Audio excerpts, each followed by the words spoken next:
Oh, Hospital Porters, Pride and Dignity, Stop the New World Order. Welcome to Hapanwo TV, and welcome to Cornmarket Street, Oxford.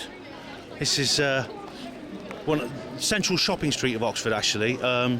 It's been a pedestrian zone for about 20 years now. As you see, I'm walking along here. All the big shop names above the doors. HMV, WH Smith, Next, McDonald's over there. Don't know if you remember McDonald's from years ago. I did a film right outside there, my Get a Job video. So you get all the big shop names along here. And it's Saturday afternoon, and as you see, it's pretty packed. This is about as packed as it gets. I mean, this is pretty typical. I mean, there's some sort of like traditional Oxford architecture there in the distance. You can see the Christchurch Tower there, but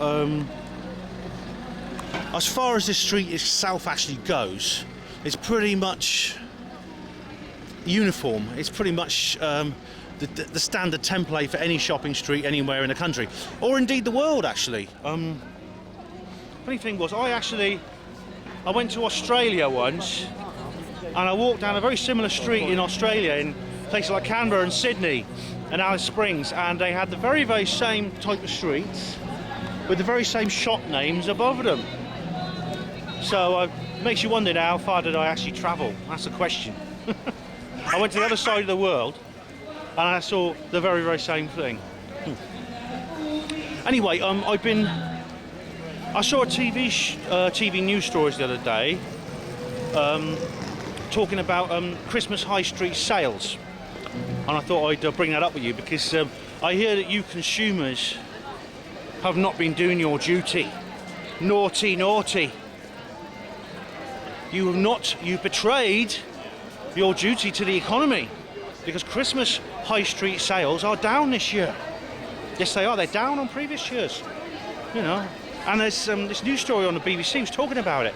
They had this economist in a suit with a tie and a very, very monotone voice talking about sales figures, and he had like lists of numbers and charts with lines going up and down all over them.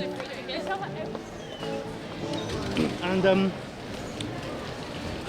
that was on the news, the BBC News, and it's very, very strange because there was this sense of sort of like the tone was that why is this? I mean, it's a great shame this has happened, that people haven't been going out and buying things this year, but why is that? Why has it happened?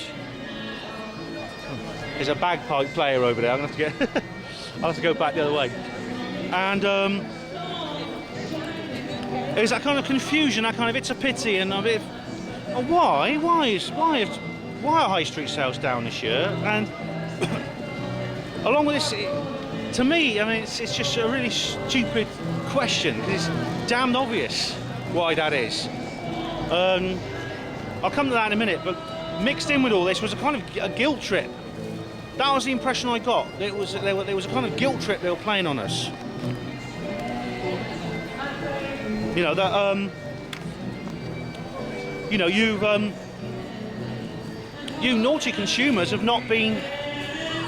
You know, you're not been going out spending all your money, and for that reason, the economy is going to suffer. And the same thing happened when the swine flu came out. Do you remember the swine flu? And they had this news story came on saying because so many people were off sick from work from swine flu, it was going to damage the economy. And the fact they just paid 3.8 trillion to the banks doesn't make any difference. You know, if you were off sick from work with swine flu, you're the ones who are damaging the economy. And you know, and it annoyed me. As you can see, there are lots of people around today who are doing their duty to the economy. What bugs me is there's fewer than before, and the reason is, well, the news story hardly touched on it, and it's blindingly obvious, right?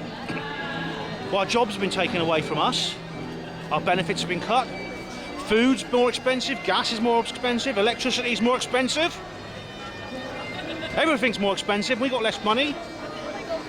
We're told nothing on the news about the economy except that we're heading for economic Armageddon. Right? And we're expected to go out and spend what little promissory notes we have to buy useless trinkets in these cathedrals of consumerism that I talked about in the last video. We buy these useless trinkets for people who probably won't want them and will throw them away before the spring. That is why high street sales are down this year. It's not rocket science. Duh. Hospital porters, pride and dignity, stop the New World Order.